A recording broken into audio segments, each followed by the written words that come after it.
The United States Border Patrol is a unique organization with over 100 years of history in protecting this nation.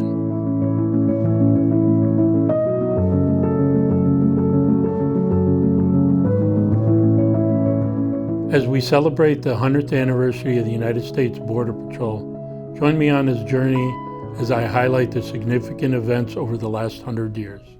We begin our journey in 1904 in response to increase in alien smuggling and the Chinese Exclusion Act, when the Bureau of Commerce and Labor formed the Mounted Guards. These were the predecessors to the United States Border Patrol. Also in 1904, Jefferson Davis Milton became a Chinese inspector. Milton is considered the first border patrolman and was a journeyman to many of the early Border Patrol inspectors. In 1918, Frank Berkshire represented a plan for a land boundary border patrol consisting of 264 men to guard the border of the United States. This was considered the initial plan for the United States Border Patrol. May 28, 1924 is considered the birth of the United States Border Patrol, with the passage of the Appropriations Act authorizing 450 patrol inspectors. In 1930, the first organized pistol team for the United States Border Patrol was formed in the El Paso Border Patrol Subdistrict. The United States Border Patrol goes on guard to stop the dangerous racket of smuggling aliens into the country. There they are, miles away, the smuggler and the men he's bringing in. The worst border racket since Prohibition ended. Calling car 322, aliens crossing international line near monument number 2 west. And the outpost goes into action. Save the horses for the places a car can't go. That's the rule on the border as the patrol moves out. Now the car is kept informed of every movement of the aliens through the wild country. Scenes like this happen every day in the life of the Border Patrol. It's dangerous business because the smugglers are usually armed and desperate. In December 1934, the first Border Patrol training school was established at Camp Chigas in El Paso, Texas. This is what would become the Border Patrol Academy. On June 14, 1940, the United States Border Patrol transferred from the Department of Labor to the Department of Justice, fundamentally changing its mission to one of a national security responsibility. On August 5, 1942, the design of the United States Border Patrol logo and patch was officially approved. This distinctive insignia would be worn by the men and women of the United States Border Patrol to this day. In 1954, INS Commissioner Joseph Swing ordered the standardization of Border Patrol uniforms, vehicles, and buildings.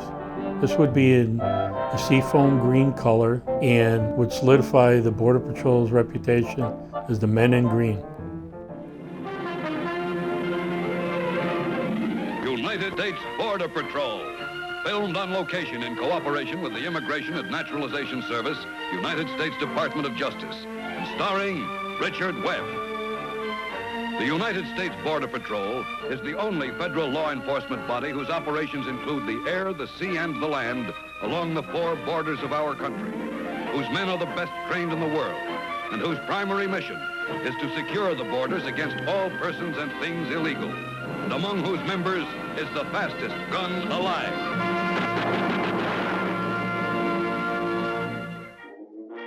In August 1961, Border Patrol Inspector Leonard Gilman stopped one of the first reported aircraft hijackings in the United States when he subdued an armed hijacker on a flight in El Paso, Texas.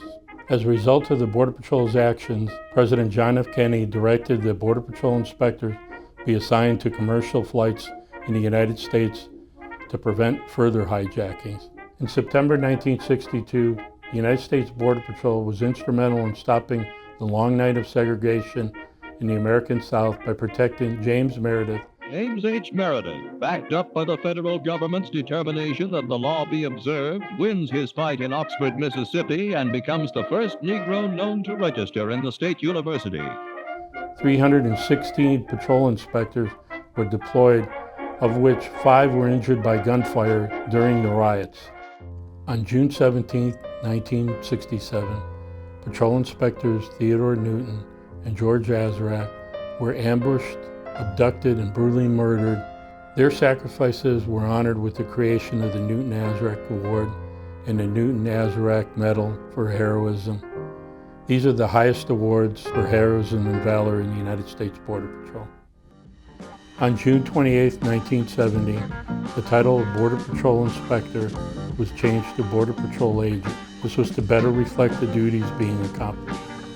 On July 31, 1975, the major change for the U.S. Border Patrol occurred when 4 women graduated with Class 107 at the U.S. Border Patrol Academy. These were the first female agents in the United States Border Patrol. In February 1980, the United States Border Patrol re-implemented its Horse Patrol program.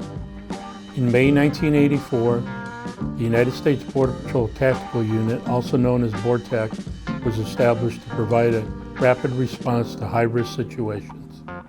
In October 1985, the United States Border Patrol Museum was opened in El Paso, Texas, to preserve the history of the United States Border Patrol. In January 1987, the third iteration of the U.S. Border Patrol K-9 program was initiated. This is the modern K-9 program that exists today. In 1991, the United States Border Patrol moved away from its color scheme of seafoam green to one with white vehicles with green striping. In February 1996, the Border Patrol transitioned from revolvers to semi-automatic pistols. In 1998, the Border Patrol Search, Trauma, and Rescue Unit, also known as BORSTAR, was established as a national program. In December 1998, the United States Border Patrol flag and pennant were created in response to preparations for the 75th anniversary of the United States Border Patrol. In November 1999, 5-year-old Cuban Elian Gonzalez was found floating in a raft off the coast of Florida. In April 2000, the Clinton administration utilized BORTAC as part of an INS response to reunite Elian with his father. In June 2001, the United States Border Patrol Purple Cross is established to recognize those individuals who have suffered significant injuries and assault-related wounds in the scope of their duties.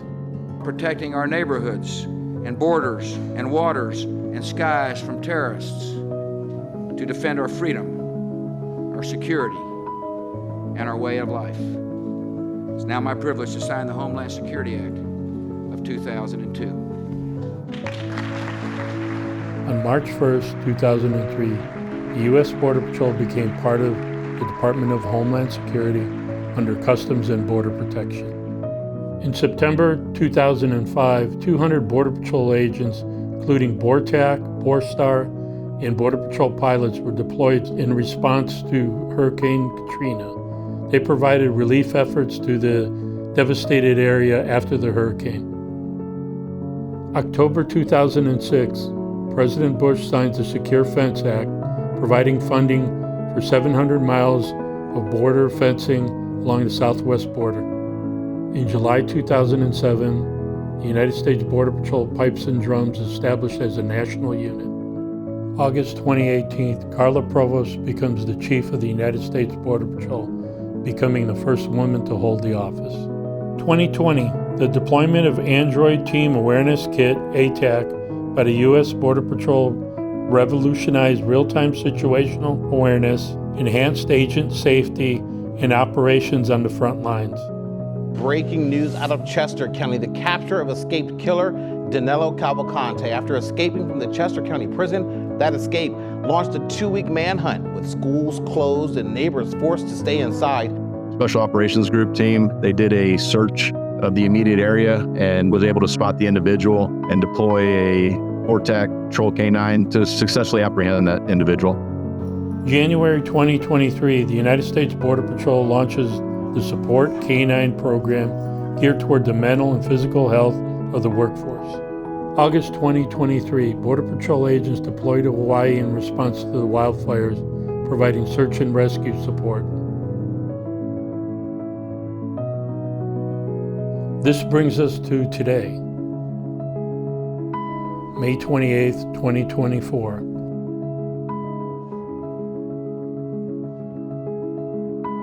As the United States Border Patrol proudly celebrates its 100th anniversary.